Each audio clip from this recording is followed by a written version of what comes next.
Cette vidéo est destinée aux infirmiers libéraux prenant en charge des patients porteurs d'une pompe ambulatoire Bodyguard Color Vision 323 en mode PCA dans le cadre de l'hospitalisation à domicile du Centre Léon Bérard. Nous allons nous intéresser à la technique de remplissage de la pompe, puis à sa programmation en mode PCA. Nous terminerons par un rappel des bonnes pratiques à domicile. Pour la préparation de la poche, il vous faut un set de remplissage pompe Bodyguard qui comprend un champ stérile, une poche vide EasyFlex 100 ml, une seringue Luorloc 50 ml, une tubulure Bodyguard. Vous aurez également besoin de un paquet de compresses stériles, un trocard, un flacon d'antiseptique de type bétadine orange, un flex de chlorure de sodium injectable 100 ml, les ampoules du produit prescrit stockées dans la caisse sécurisée bleue, la feuille de programmation de la PCA.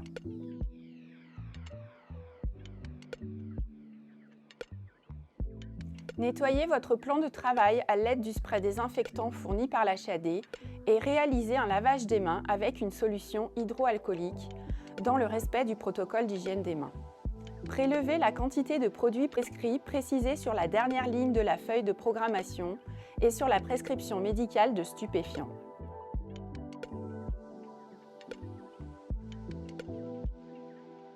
Complétez avec la solution de chlorure de sodium 0,9% jusqu'au repère 50 ml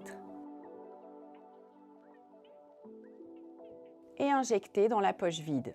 Pour cela, adaptez directement la seringue Luorloc au niveau de la poche, sans trocard.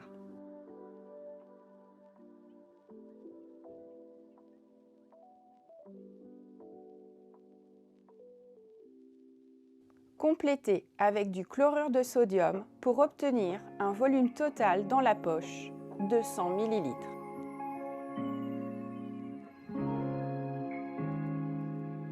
Il est important ensuite d'enlever l'air de la poche avec la seringue Luorloc.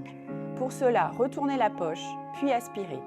Si cette technique est inefficace, vous pouvez injecter une petite quantité d'air dans la poche pour emprisonner les bulles d'air, puis réaspirer.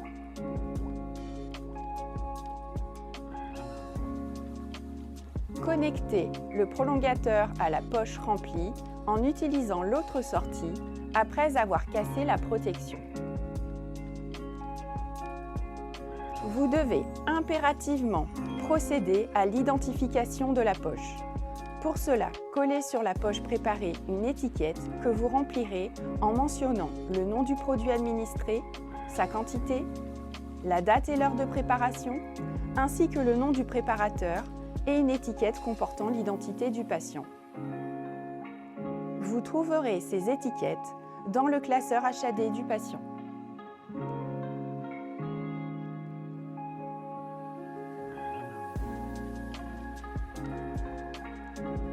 Baissez le loquet de la porte de la pompe Bodyguard pour l'ouvrir.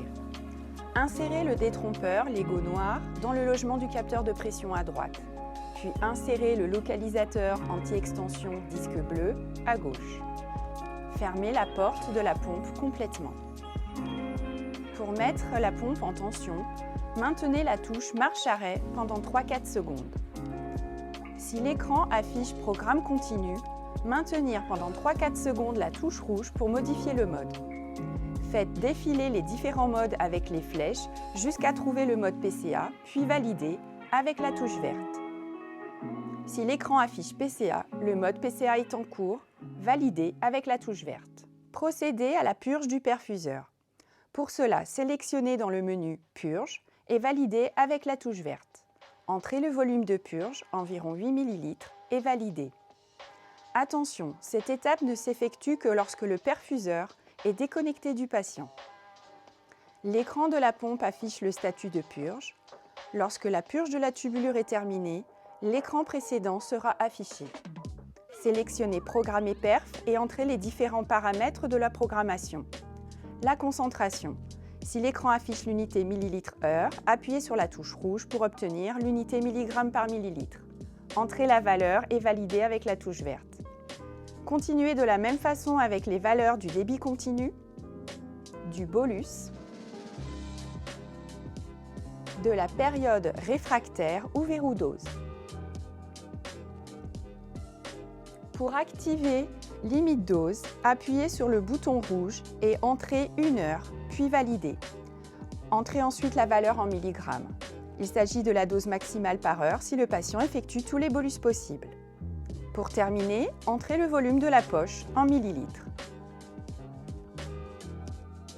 Contrôlez les différents paramètres sur la page récapitulative qui s'affiche, puis validez avec la touche verte.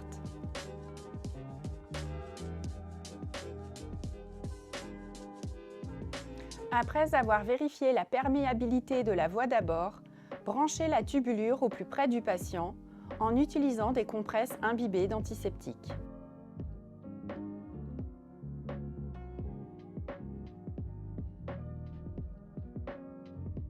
Validez pour démarrer la perfusion.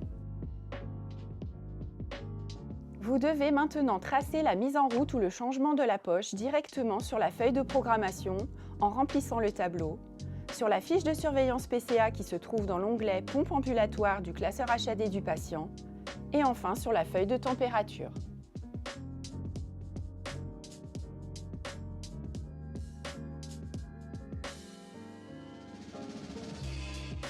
Une fois par jour, vous devez consulter le rapport des bolus effectués en 24 heures et la concordance de la programmation. Pour accéder à l'historique des bolus, il faut que la perfusion soit en cours. Appuyez 4 fois sur la touche point d'interrogation, vous arrivez sur l'écran bolus.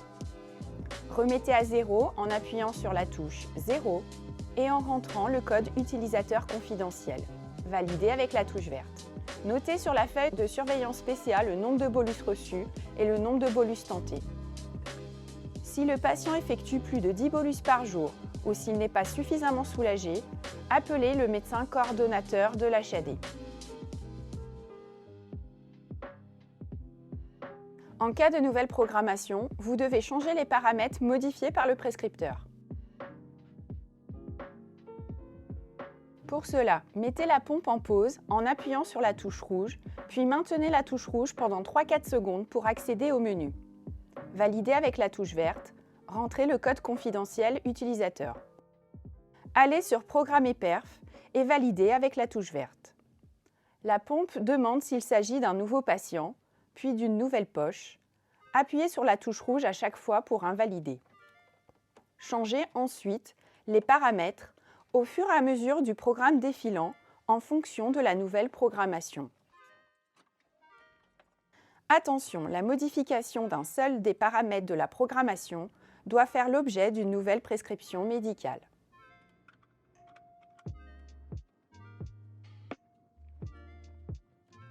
En cas d'alarme de la pompe, appuyez sur la touche rouge et vérifiez l'écran. Si la pompe affiche « Air occlusion amont », la pompe a détecté de l'air dans la perfusion ou une occlusion est présente en amont de la pompe. La présence récurrente d'air dans la poche ou dans la tubulure peut être liée à une mauvaise préparation, voire la partie « Préparation de la poche ». Assurez-vous également que la tubulure ait été correctement insérée dans la pompe selon la méthode expliquée dans la partie « Programmation de la pompe ». En cas d'air dans la tubulure, déconnectez la tubulure du patient et purgez la ligne de perfusion en accédant au menu, puis Purge. Occlusion aval signale une occlusion du côté du patient. Elle peut être liée à un clan fermé, une coudure de la tubulure ou à une voie d'abord bouchée. Une fois l'occlusion supprimée, appuyez sur la touche verte pour reprendre la perfusion. En cas de problème d'ordre technique avec la pompe, contactez notre prestataire Bastide. Si vous souhaitez des informations complémentaires ou si cette vidéo ne répond pas à toutes vos questions, contactez l'HAD du CLB. Une infirmière de coordination sera à votre écoute.